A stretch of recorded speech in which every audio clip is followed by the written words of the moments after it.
Sebagai seorang agen properti, pendapatan yang tidak menentu kerap kali menjadi tantangan tersendiri. Penghasilan yang diperoleh dari kegiatan pemasaran properti berfluktuasi antara nilai nol sampai tak terhingga.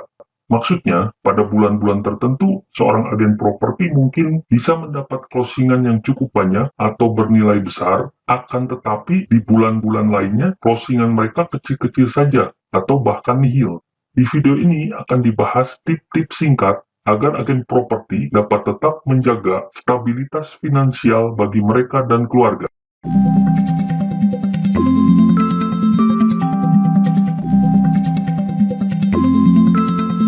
Langkah pertama yang perlu dilakukan oleh seorang agen properti yang ingin agar dapat menjaga stabilitas finansial mereka adalah dengan membuat detail anggaran. Tujuan utama membuat detail anggaran adalah untuk memiliki gambaran yang jelas tentang keuangan Anda. Dengan anggaran yang rinci, Anda dapat mengelola uang dengan lebih baik, yaitu mengetahui dengan pasti berapa pendapatan dan pengeluaran Anda, sehingga bisa mengatur alokasi dana untuk kebutuhan-kebutuhan penting.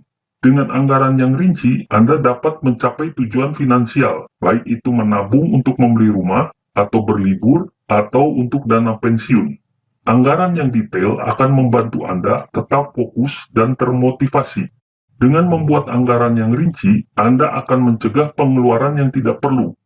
Dengan melihat rincian pengeluaran, Anda bisa mengidentifikasi pos-pos pengeluaran yang bisa dikurangi atau dihilangkan.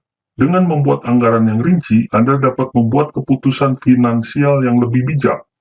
Anggaran yang detail akan membantu Anda membuat keputusan yang lebih rasional, seperti apakah perlu membeli barang tertentu atau menunda pembeliannya.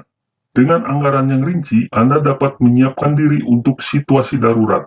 Dengan adanya dana darurat yang teralokasi dalam anggaran, Anda akan lebih siap menghadapi kejadian tak terduga seperti sakit atau kehilangan pekerjaan. Singkatnya, detail anggaran adalah peta jalan keuangan Anda. Dengan memiliki peta jalan ini, Anda bisa lebih mudah mencapai tujuan finansial dan hidup dengan lebih tenang. Berikut ini langkah-langkah sederhana untuk membuat anggaran yang rinci dan efektif. Yang ke-1, kumpulkan semua data keuangan, yaitu pendapatan. Catat semua sumber pendapatan Anda dan pasangan, termasuk gaji, komisi, bonus, dan penghasilan lainnya. Kemudian pengeluaran. Buat daftar semua pengeluaran bulanan, baik yang tetap, tagihan listrik, tagihan air, dan lain-lain, maupun yang variabel, misalkan untuk belanja makanan, untuk hiburan, dan lain-lain. Kemudian liabilities.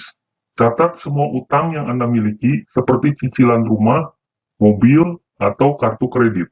Yang kedua, pilih metode anggaran. Gunakan metode 50-30-20, yaitu alokasikan 50% pendapatan untuk kebutuhan pokok, 30% untuk keinginan, dan 20% untuk tabungan dan investasi. Anda juga dapat menerapkan metode anggaran berbasis nol, yaitu setiap rupiah yang Anda dapatkan sudah dialokasikan untuk pos pengeluaran tertentu, sehingga tidak ada sisa uang yang tidak terencana. Kemudian, buat kategori anggaran. Kelompokkan pengeluaran Anda ke dalam kategori-kategori seperti makanan, transportasi, hiburan, dan lain-lain. Yang ketiga, gunakan alat bantu di dalam membuat anggaran yang rinci. Anda dapat memanfaatkan aplikasi keuangan. Banyak aplikasi yang bisa membantu Anda melacak pengeluaran, membuat anggaran, dan mengatur keuangan. Atau jika Anda rajin, Anda dapat membuat spreadsheet sendiri yang sederhana untuk mencatat semua data keuangan Anda. Langkah keempat untuk membuat anggaran yang rinci adalah dengan mereview dan menyesuaikan.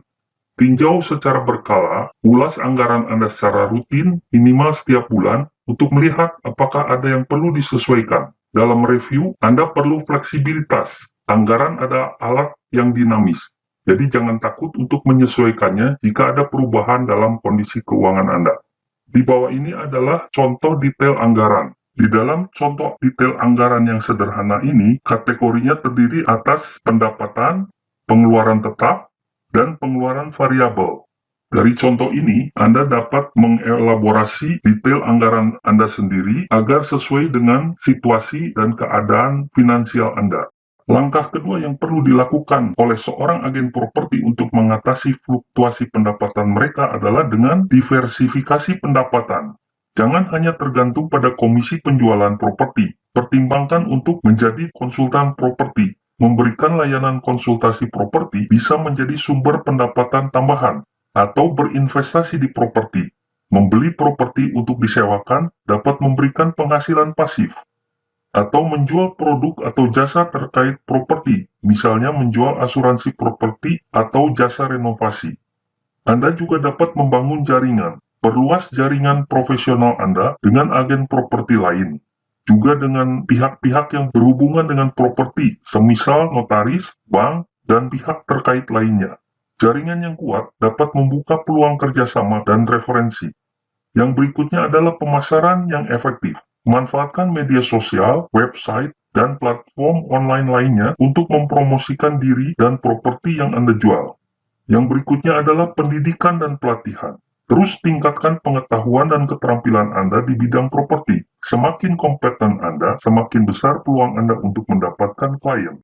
Langkah ketiga yang perlu dilakukan oleh seorang agen properti untuk menjaga stabilitas finansial mereka adalah dengan melakukan strategi-strategi tambahan yang meliputi dana darurat. Sisihkan minimal 3 hingga 6 kali pengeluaran bulanan untuk dana darurat.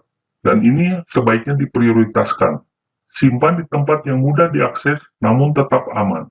Tujuan dana darurat adalah bahwa dana ini akan sangat berguna saat terjadi kondisi darurat seperti sakit, kehilangan pekerjaan, atau biaya tak terduga lainnya. Strategi tambahan lainnya adalah investasi. Investasi bisa bersifat jangka panjang. Meski penghasilan tidak tetap atau fluktuatif, tetap sisihkan sebagian untuk investasi jangka panjang, seperti di properti, saham, atau emas. Kemudian, Anda pun perlu berkonsultasi dengan ahli keuangan untuk memilih investasi yang sesuai dengan profil risiko dan tujuan keuangan Anda. Strategi tambahan lainnya yang penting adalah asuransi. Lindungi diri Anda. Miliki asuransi kesehatan, jiwa, dan properti untuk melindungi diri dan keluarga dari risiko finansial yang tidak terduga. Langkah keempat agar penghasilan Anda sebagai seorang agen properti menjadi lebih stabil adalah dengan membangun bisnis properti yang lebih besar. Hal ini mencakup spesialisasi fokus pada segmen pasar tertentu seperti properti mewah, apartemen, atau properti komersial. Kemudian Anda juga harus memiliki branding pribadi. Bangun citra merek pribadi yang kuat dan terpercaya. Anda pun harus memiliki tim yang solid. Jika memungkinkan, bentuk tim yang solid untuk membantu Anda dalam menjalankan bisnis. Lantas, Anda perlu memanfaatkan teknologi. Manfaatkan teknologi untuk meningkatkan efisiensi dan produktivitas bisnis Anda. Jangan lupa, Anda pun sebaiknya bergabung dengan asosiasi properti. Bergabung dengan asosiasi properti dapat memberikan Anda akses ke sumber daya, pelatihan, dan jaringan yang lebih luas. Sebagai kesimpulan, mengatur keuangan sebagai seorang agen properti profesional membutuhkan disiplin dan perencanaan yang matang. Dengan menerapkan tips-tips di atas dan memanfaatkan teknologi yang ada, Anda akan dapat mencapai stabilitas finansial dan mewujudkan tujuan keuangan Anda. Teruslah belajar tentang kecerdasan keuangan untuk meningkatkan literasi finansial Anda. Ingat, mengatur keuangan keluarga adalah proses yang berkelanjutan. Jangan ragu untuk melakukan penyesuaian terhadap anggaran sesuai dengan perubahan kondisi finansial. Dan sebagai pengingat terakhir, hindari hutang. Batasi penggunaan kartu kredit dan hindari utang yang tidak perlu. Jika Anda memiliki tambahan pendapat perihal topik yang dibahas di dalam video ini, silakan tulis di kolom komentar. Like dan share video ini bagi rekan-rekan di kantor Anda ataupun di tempat lain, agar kita dapat belajar dan mendiskusikannya bersama. Salam sukses bagi kita semua.